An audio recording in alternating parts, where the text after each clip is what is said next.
XVII. América, tierra de libertad. No obstante haber renunciado al romanismo, los reformadores ingleses conservaron muchas de sus formas. De manera que aunque habían rechazado la autoridad y el credo de Roma, no pocas de sus costumbres y ceremonias se incorporaron en el ritual de la iglesia anglicana. Se aseveraba que estas cosas no eran asuntos de conciencia, que por más que no estaban ordenadas en las Santas Escrituras y por lo mismo no eran necesarias, sin embargo, como tampoco estaban prohibidas, no eran intrínsecamente malas. Por la observancia de estas prácticas se hacía menos notable la diferencia que separaba de Roma a las iglesias reformadas y se procuraba a la vez promover con más esperanzas de éxito la aceptación del protestantismo entre los romanistas. Para los conservadores y los partidarios de las transigencias, estos argumentos eran decisivos, empero había otros que no pensaban así. El mero hecho de que semejantes prácticas tendían a colmar la cima existente entre Roma y la Reforma era para ellos argumento terminante contra la conservación de las mismas. Las consideraban como símbolos de la esclavitud de que habían sido libertados y a la cual no tenían ganas de volver. Arguían que en su palabra Dios tiene establecidas reglas para su culto y que los hombres no tienen derecho para quitar ni añadir otras. El comienzo de la gran apostasía consistió precisamente en que se quiso suplir la autoridad de Dios con la de la Iglesia. Roma empezó por ordenar cosas que Dios no había prohibido y acabó por prohibir lo que Él había ordenado explícitamente. Muchos deseaban ardientemente volver a la pureza y sencillez que caracterizaban a la iglesia primitiva. Consideraban muchas de las costumbres arraigadas en la iglesia anglicana como monumentos de idolatría y no podían en conciencia unirse a dicha iglesia en su culto, pero como la iglesia estaba sostenida por el poder civil, no consentía que nadie sustentara opiniones diferentes en asuntos de formas. La asistencia a los cultos era requerida por la ley y no podían celebrarse sin licencia asambleas religiosas de otra naturaleza, so pena de prisión, destierro o muerte.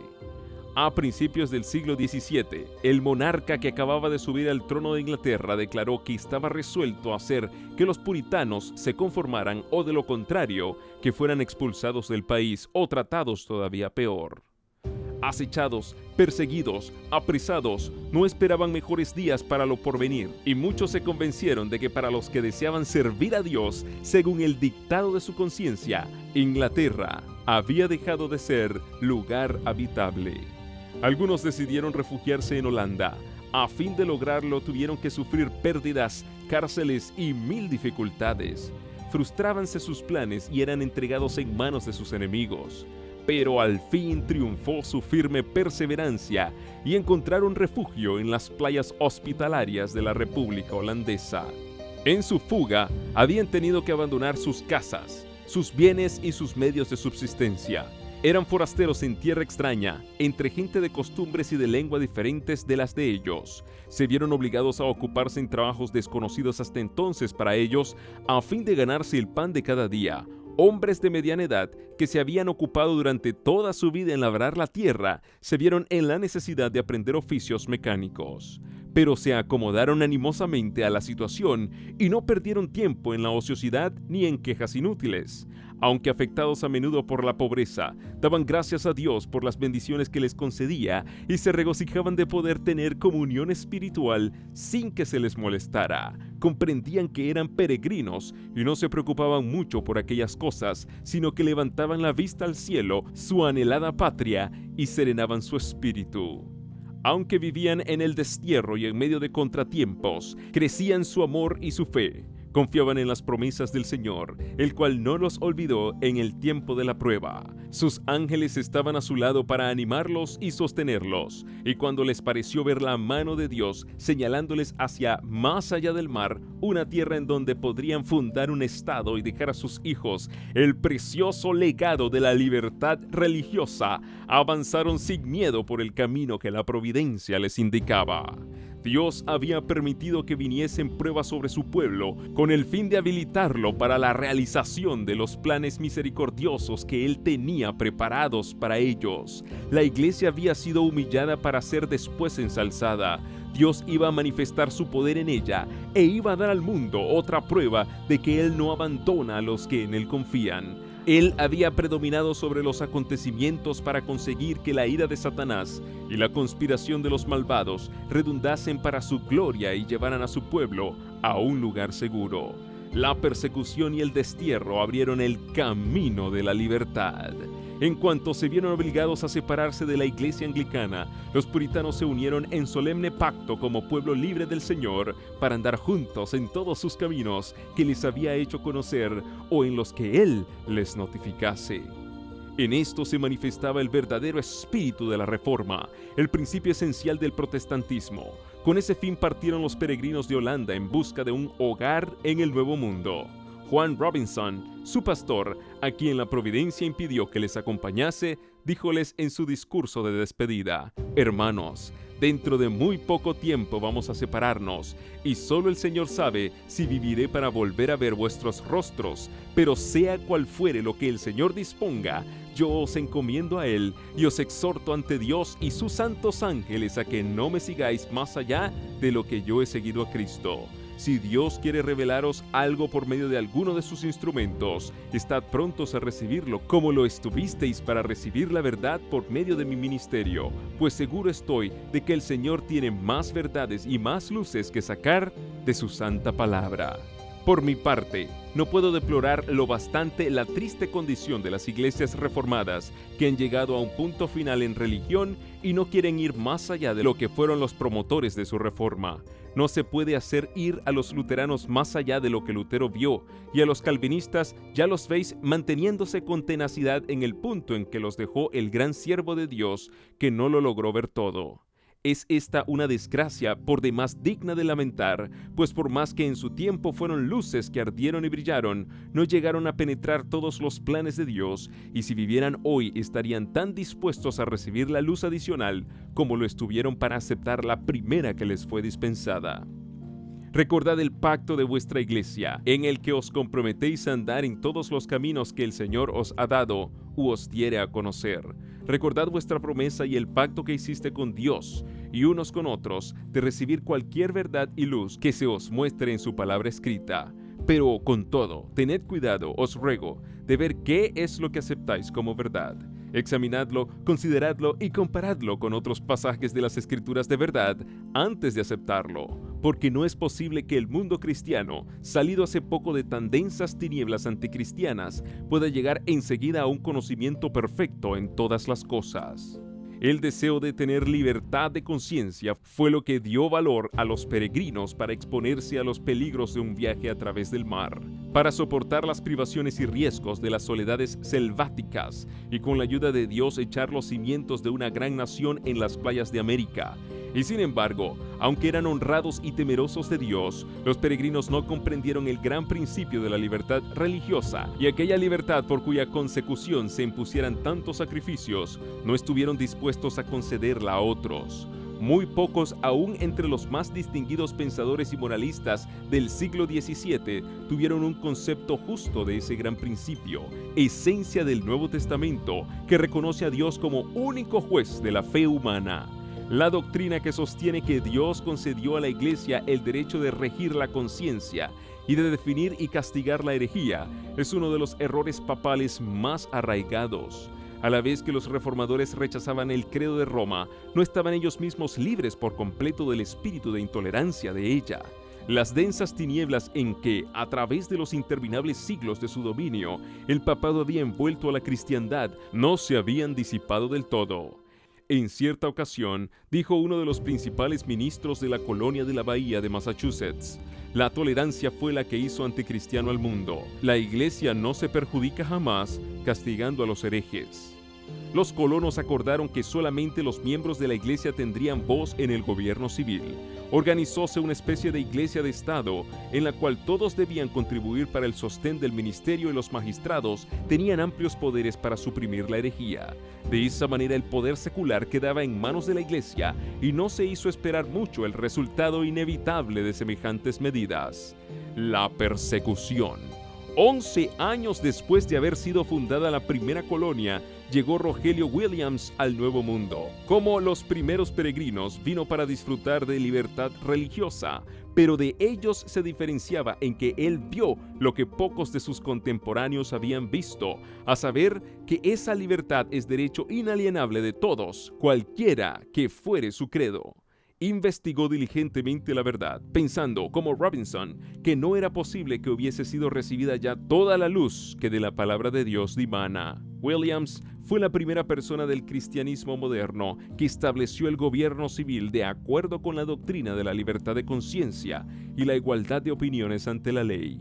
Sostuvo que era deber de los magistrados restringir el crimen, mas nunca regir la conciencia. Decía: el público o los magistrados pueden fallar en lo que atañe a lo que los hombres se deben unos a otros, pero cuando tratan de señalar a los hombres las obligaciones para con Dios, obran fuera de su lugar y no puede haber seguridad alguna, pues resulta claro que si el magistrado tiene tal facultad, bien puede decretar hoy una opinión y mañana otra contraria, tal como lo hicieron en Inglaterra varios reyes y reinas, y en la Iglesia romana los papas y los concilios, a tal extremo que la religión se ha convertido en una completa confusión. La asistencia a los cultos de la iglesia establecida era obligatoria, so pena de multa o de encarcelamiento.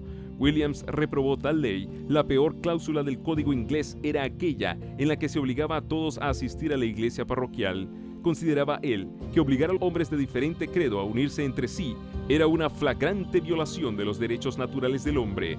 Forzar a concurrir a los cultos públicos a los irreligiosos e indiferentes era tan solo exigirles que fueran hipócritas. Ninguno, decía él, debe ser obligado a practicar ni a sostener un culto contra su consentimiento. ¿Cómo?, replicaban sus antagonistas, espantados de los principios expresados por Williams. ¿No es el obrero digno de su salario? Sí, respondía él, cuando ese salario se lo dan los que quieren ocuparle. Rogelio Williams era respetado y querido como ministro fiel, como hombre de raras dotes, de intachable integridad y sincera benevolencia. Sin embargo, su actitud resuelta al negar que los magistrados civiles tuviesen autoridad sobre la Iglesia y al exigir libertad religiosa no podía ser tolerada. Se creía que la aplicación de semejante nueva doctrina alteraría el fundamento del Estado y el gobierno del país. Le sentenciaron a ser desterrado de las colonias y finalmente, para evitar que le arrestasen, se vio en la necesidad de huir en medio de los rigores de un crudo invierno y se refugió en las selvas vírgenes. Durante 14 semanas, cuenta él, anduve vagando en medio de la inclemencia del invierno, careciendo en absoluto de pan y de cama, pero los cuervos me alimentaron en el desierto y el hueco de un árbol le servía frecuentemente de albergue. Así prosiguió su penosa huida por entre la nieve y los bosques casi inaccesibles, hasta que encontró refugio en una tribu de indios cuya confianza y afecto se había ganado esforzándose por darles a conocer las verdades del Evangelio. Después de varios meses de vida errante, llegó al fin a orillas de la bahía de Narragansett, donde echó los cimientos del primer estado de los tiempos modernos, que reconoció en el pleno sentido de la palabra los derechos de la libertad religiosa.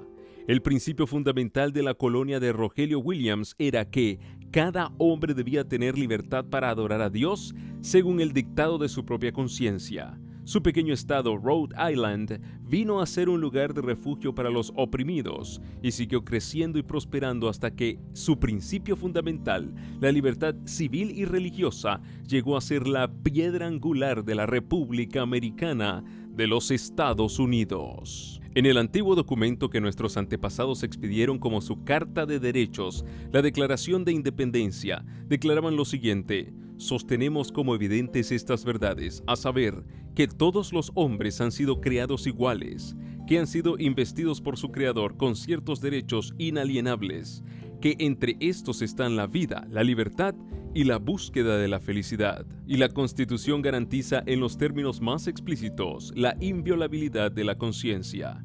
No se exigirá examen alguno religioso como calificación para obtener un puesto público de confianza en los Estados Unidos. El Congreso no dictará leyes para establecer una religión ni para estorbar el libre ejercicio de ella.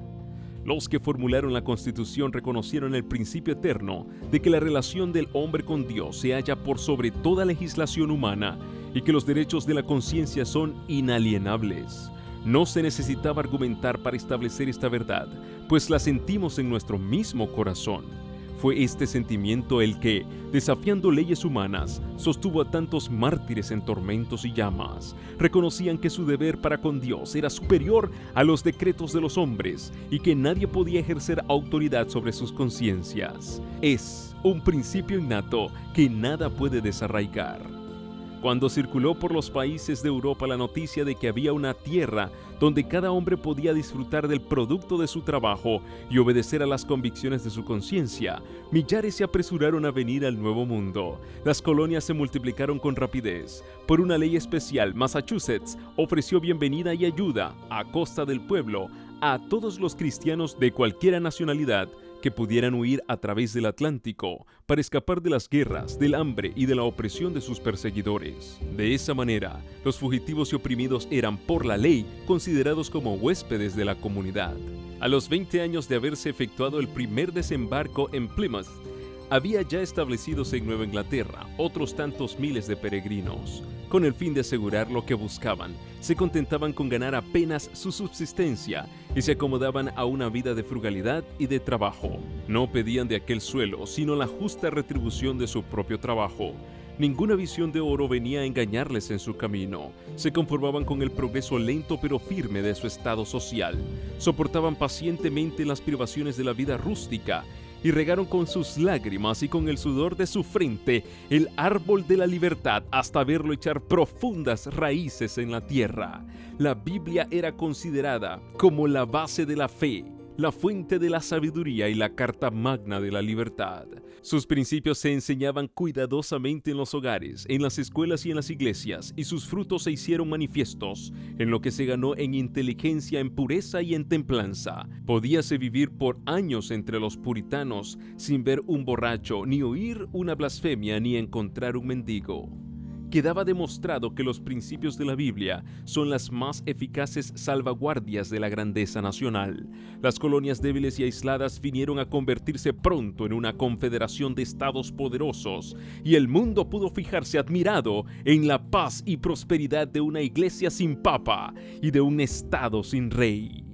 Pero un número siempre creciente de inmigrantes arribaba a las playas de América, atraído e impulsado por motivos muy distintos de los que alentaran a los primeros peregrinos. Si bien la fe primitiva y la pureza ejercían amplia influencia y poder subyugador, estas virtudes se iban debilitando más y más cada día en la misma proporción en que iba en aumento el número de los que llegaban guiados tan solo por la esperanza de ventajas terrenales.